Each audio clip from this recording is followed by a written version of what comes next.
علیکم ورحمۃ اللہ وبرکاتہ۔ وعلیکم السلام ورحمۃ اللہ وبرکاتہ۔ الحمد لوليه والصلاة والسلام على نبيه وعلى آله وأصحابه المتأدبين بآدابه، أما بعد فأعوذ بالله من الشيطان الرجيم، بسم الله الرحمن الرحيم۔ ربنا اغفر لنا ولإخواننا الذين سبقونا بالإيمان، آمنت بالله صدق الله العظيم وصدق رسوله النبي الكريم ونحن على ذلك لمن الشاهدين والشاكرين فالحمد لله رب العالمين۔ اسٹیج پہ تشریف فرما سادات کرام، علماء ذوی الاحترام، دور و نزدیک سے آئی ہوئی سنی عوام، کچھ کہنے سننے سے پہلے آئیے ہم اور آپ انتہائی ادب و احترام کے ساتھ بارگاہ رسالت میں درود پاک پڑھ لیں۔ اللہم صلی علی سیدنا مولانا محمد و آلہ وصحبہ بارک وسلم، صلاۃ و سلام علیک یا رسول اللہ۔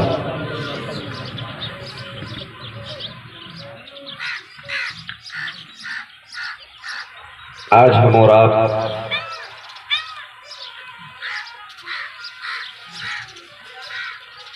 حاجی صاحب مرحوم کی اصالہ ثواب کی مجلس میں اکٹھے ہوئے ہیں۔ مولا کریم آج کی اس بزم میں جو خیر کی بات ہو جائے اس کا اجر عطا فرمائے، مرحوم کی روح کو نظر کرتے ہیں مولا غریق رحمت فرمائے، آمین۔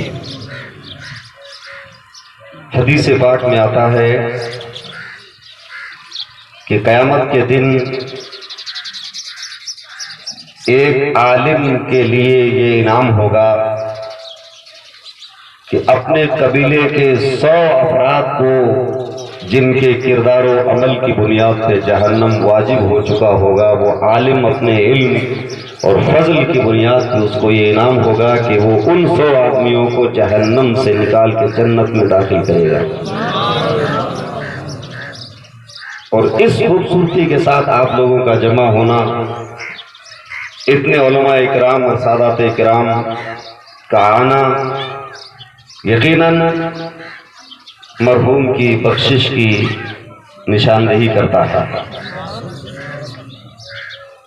خطبے کے بعد میں نے سورہ حشر کی 10ویں آیت کا ایک حصہ تلاوت کیا۔ رب تبارک و تعالی بندے کو دعا کا طریقہ سکھاتا ہے کہ انسان اپنے مرحومین کے لیے کیسے دعا کرے، رب سے دعا کرنی ہے۔ ربنا اغفر لنا ولاخواننا الذین سبقونا بالایمان، اے اللہ ہماری بھی بخشش فرما دے اور جو ہمارے بھائی ایمان کے ساتھ جا چکے ان کی بھی بخشش فرما دے۔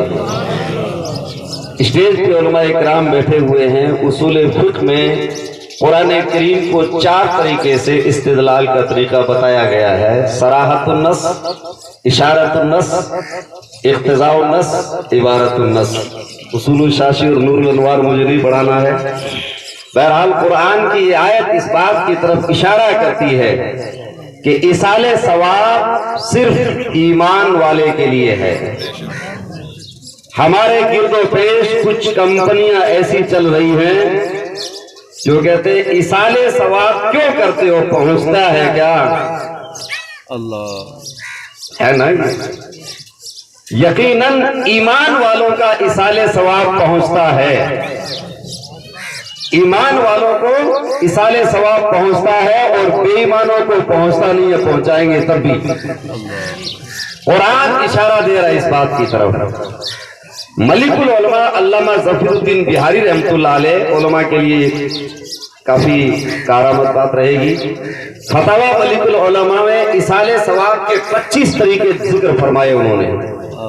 25 طریقے قرآن اور حدیث سے استنباط کر کے اور پوری صراحت کے ساتھ لکھا ہے، اور وہ الحمدللہ رب العالمین ہم اہل سنت و جماعت کے درمیان کسی نہ کسی شکل میں وہ 25 طریقے رائج ہیں۔ سبحان اللہ، سبحان اللہ۔ تو لوگ آج دعویٰ کریں گے ہم اہل قرآن ہیں، یا دوسرے الفاظ کے ذریعے اپنے آپ کو متعارف کرواتے ہیں. میں چونکہ مائک اپنا، لائٹ اپنی، اسٹیج اپنا، دوسروں کا تبصرہ اور تشریح نہیں کرنا چاہتا. بتانا یہ چاہتا ہوں کہ یہ فرقوں کا دور ہے، فتنوں کا دور ہے. رسول پاک صلی اللہ علیہ وسلم نے فرمایا تھا کہ حرج اور مرج پیدا ہو جائے گا اس زمانے کے اندر. قرب قیامت کی جو نشانیاں حضور نے بیان فرمائی ہیں اس میں سے ایک نشانی ترمذی شریف کے اندر حضور نے 15 نشانیاں بیان فرمائی قیامت کی. اس میں سے آخری جو نشانی ہے 15ویں، اس میں حضور نے فرمایا کہ امت میں آخر میں جو لوگ پیدا ہوں گے وہ اگلوں کے اوپر لعنت بھیجیں گے. آج آپ کو اس لیے یہ باتیں بتانی ضروری ہے کہ سوشل میڈیا پر ہمارا نوجوان بھی ایکٹیو ہے اور جو کاروبار سے جڑا ہوا ہے، یونیورسٹیز اور کالجز سے جڑے ہوئے ہیں، سارے لوگ ایکٹیو ہیں اس معاملے میں.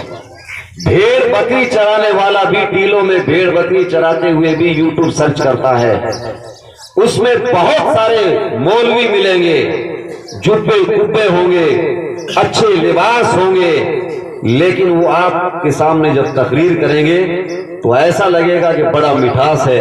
حضور نے فرمایا تھا کہ آخری زمانے کے اندر ایسے لوگ ہوں گے، ان کی زبان تو انسان، ان کا جسم تو انسان جیسا ہوگا مگر ان کا دل بھیڑیے جیسا ہوگا. زبان میں مٹھاس ہوگی شہد سے زیادہ، لیکن ایمان ان کے پاس نہیں ہوگا.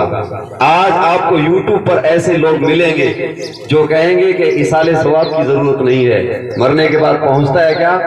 میں آپ کے سامنے عرض کروں، رسول پاک صلی اللہ علیہ وسلم کے دور میں ایک صحابی ہیں جن کا انتقال ہوا. کہتے ہیں نا کہ حضور سے دکھاؤ، قرآن کے حوالے سے بھی ایصال ثواب کا ذکر حدیث پاک، قرآن سے دکھاؤ، حدیث میں دکھاؤ. انصار اور مہاجر دو قبیلے تھے مدینے کے اندر.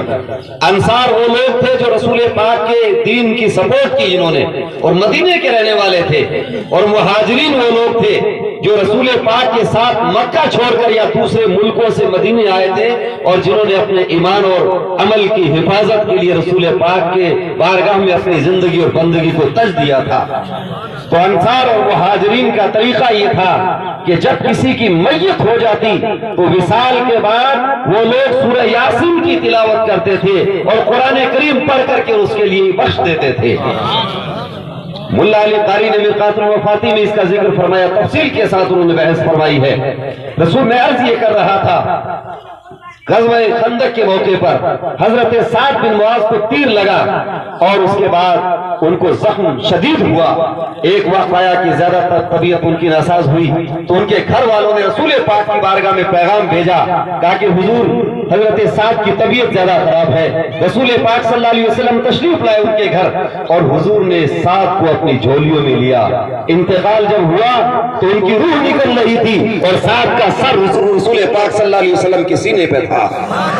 حضور کی جھولیوں میں ان کی روح نکل رہی ہے. حضور نے اپنے صحابہ کو کہا کہ تدفین کا انتظام کیا جائے. غسل دیا گیا، کفنایا گیا. جنازہ جب چل رہا تھا تو کیفیت عجیب و غریب تھی. صحابہ نے جب دیکھا کہ یا رسول اللہ ہم نے اس سے بہتر جنازہ نہیں دیکھا، یا رسول اللہ ہم نے جنازوں کو کندھے دیے ہیں لیکن جب ساتھ کے جنازے کو کندھا دے رہے تو بوجھ بھی محسوس نہیں ہو رہا ہے.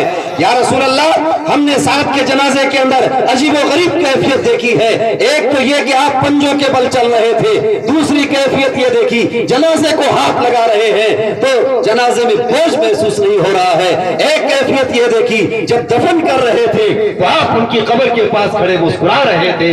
اور چوتھی بات یہ کہ جب دفن کر چکے تو آپ نے ان کی قبر کے پاس کھڑے ہو کے پڑھا، اللہ اکبر اللہ اکبر لا الہ الا اللہ سبحان اللہ سبحان اللہ الحمدللہ الحمدللہ. حضور آپ نے کسی کے جنازے میں ایسا نہیں پڑھا. میرے رسول نے فرمایا، اے میرے صحابہ سنو، تم ساتھ کے جنازے کی منظر کشی جو کر رہے ہو، جب میں پنجوں کے بل چل رہا تھا تو کیفیت یہ تھی میرے رب نے میرے ساتھ کے جنازے میں 70,000 فرشتوں کو اتار دیا تھا تو فرشتوں کی تعداد اتنی تھی کہ مجھے پیر رکھنے کے لیے جگہ نہیں مل رہی تھی، اس لیے میں ساتھ کے جنازے میں پنجوں کے بل چل رہا تھا. اور سنو، جو تم لوگ जनाजे को कंधा दे रहे थे और बोझ नहीं महसूस हो रहा था, तो फरिश्तों की बारी नहीं आ रही थी, तो तुम्हें उनके जनाजे का बोझ कैसे महसूस होता? और जब मैं उनकी कब्र में दफना रहा था उनको और मुस्कुरा रहा था, आज जन्नत की हूरें लपक के रब की बारगाह में इल्तिजाएं कर रही थी, मौला साथ को मेरे हिस्से में अता फरमा दे। हूरें मचल रही थी, तो मैंने अपने साथ की किस्मत की बुनियाद पर ये मुस्कुरा करके दिखाया। देखो मेरे साथ ने रब की बारगाह में अपनी जिंदगी और बंदगी को इसलिए कुर्बान किया है कि रब ताला की जन्नत की हूरें भी उनके ऊपर कुर्बान होने के लिए बेकरार हैं।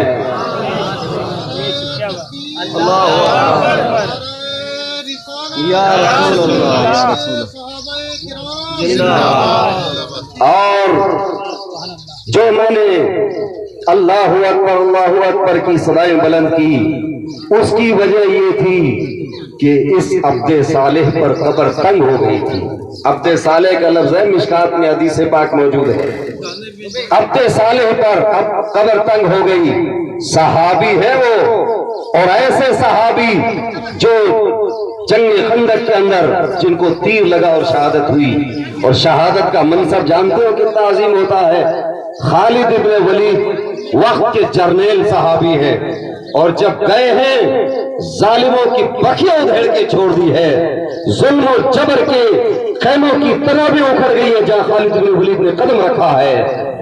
रोमियों की कमर तोड़ने वाले जांबाज सिपाही का नाम है खालिद इब्न वलीद, जिन्होंने जंग यरमूक के अंदर जब मैदान अमल में उतरे हैं तो 9 तलवारें टूट गई हैं। इतने जबरदस्त हमले किए, और आज तक उनकी तारीख लोग दुनिया याद रखती है।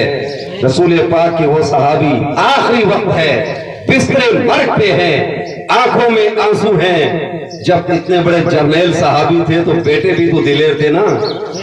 हजरत ईसा अलैहिस्सलाम ने फरमाया था कि दरख्त अपने फल से पहचाना जाता है। बेटे दिलेर थे तो वो भी दिलेर थे। बेटों ने कहा कि आपा हुजूर मौत से डर गए आप?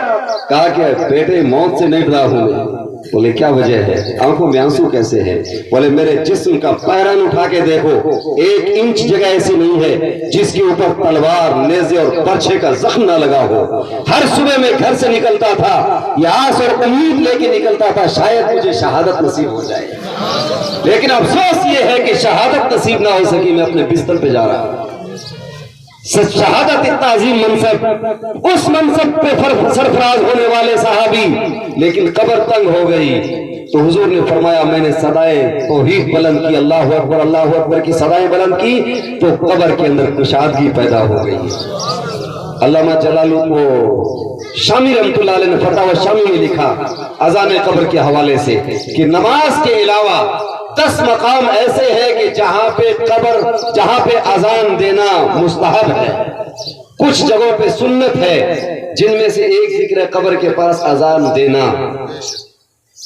हजरत अली के हवाले से और दूसरे सहाबा के हवाले से मुख्तलिफ मकामात पर हदीस के अंदर अजान के सबूत मौजूद हैं, लेकिन अजान कब्र के पास देना ये मुर्दे के लिए अजाब में तखफीफ का बाइस बनती है। अब एक और हदीस पाक तिरमिजी के अंदर है, सुनन अबी दाऊद के अंदर भी हदीस पाक मौजूद है। रसूल पाक सल्लल्लाहु अलैहि वसल्लम ने अपने सहाबी को, अच्छा ये बात कंप्लीट करूं, हुजूर ने फरमाया इस अब्दे साले पर कब्र तंग हो गई। कब्र तंग हो गई, वजह क्या है मालूम? वजह क्या थी? हजरत साद बिन मुआज ऊंट का पालन करते थे, ऊंट पालते थे। हमारे मजमे में बुजुर्ग मौजूद है, ये अच्छी तरह से जानते हैं कि ऊंट कैसे पाला जाता है। और ऊंट खड़ा होकर के पेशाब करता है तो उसके छींटे कितनी दूर तक जाते हैं। तो साद बिन मुआज ऊंट पाला करते थे और पेशाब के छींटे उनके ऊपर पड़ते थे। उन पेशाब के छींटों की वजह से अज़ाब कब्र हुआ।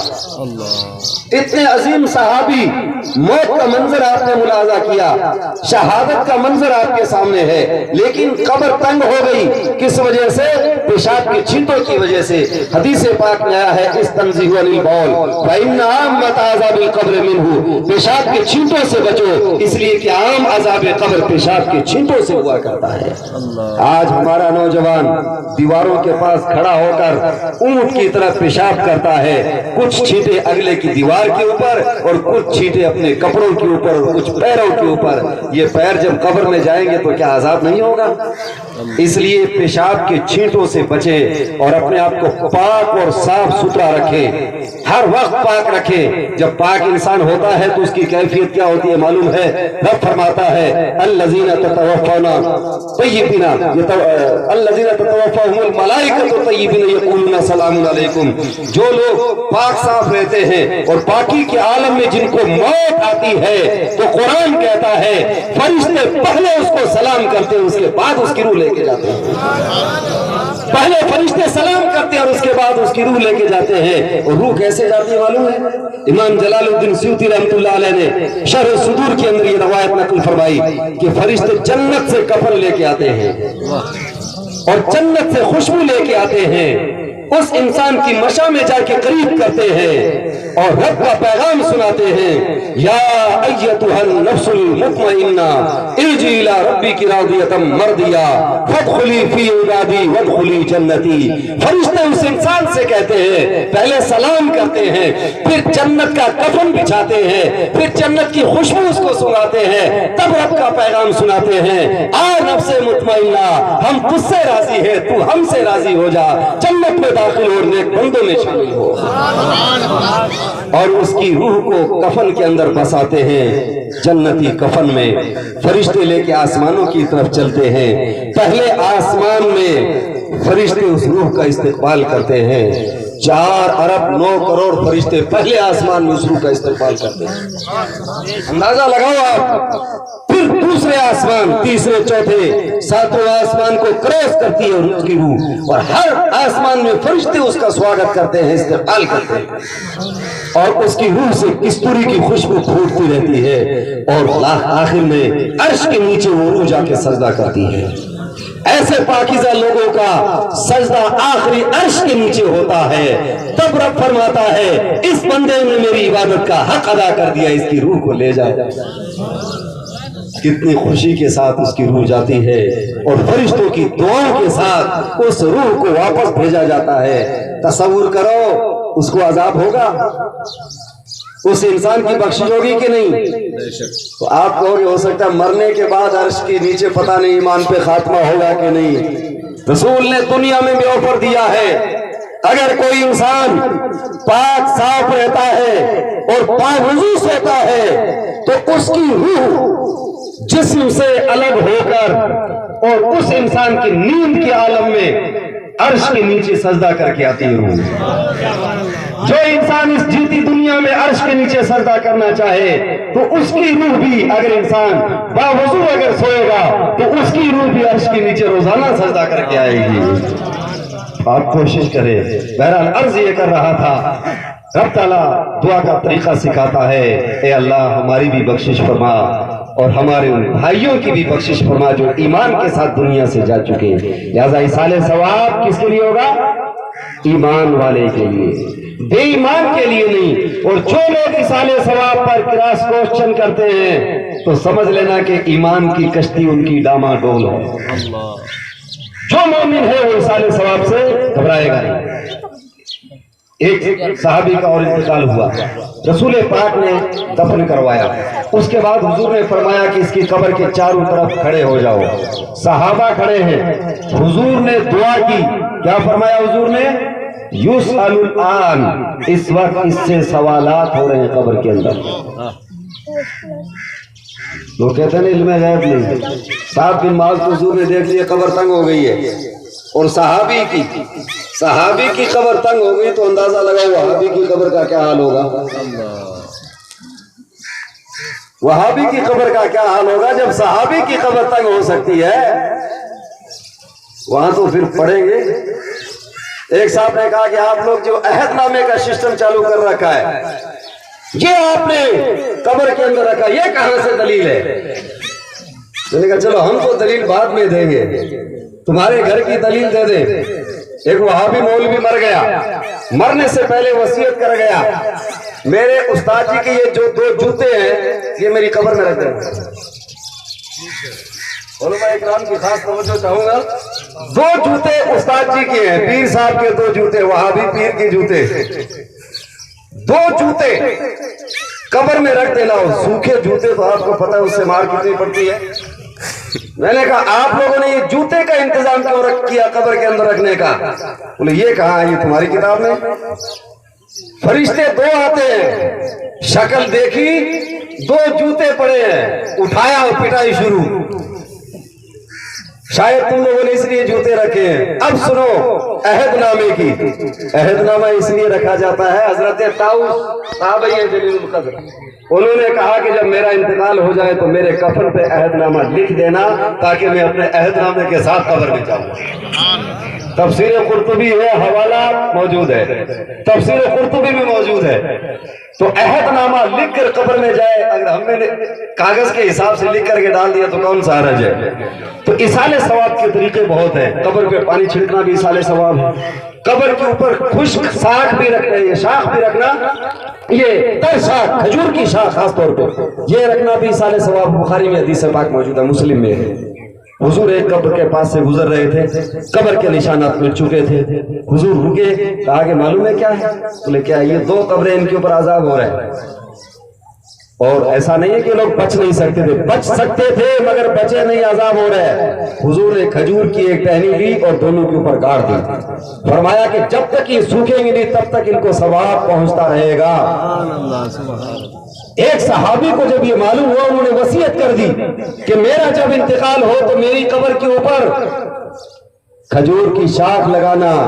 बुखारी के अंदर बाब बांधा इमाम बुखारी ने, बाबुल अला कब्री अलल जरीदत अल कब्र, बाबुल जरीदत अल कब्र, कब्र के ऊपर खजूर की शाख लगाने का बयान। और जिस सहाबी ने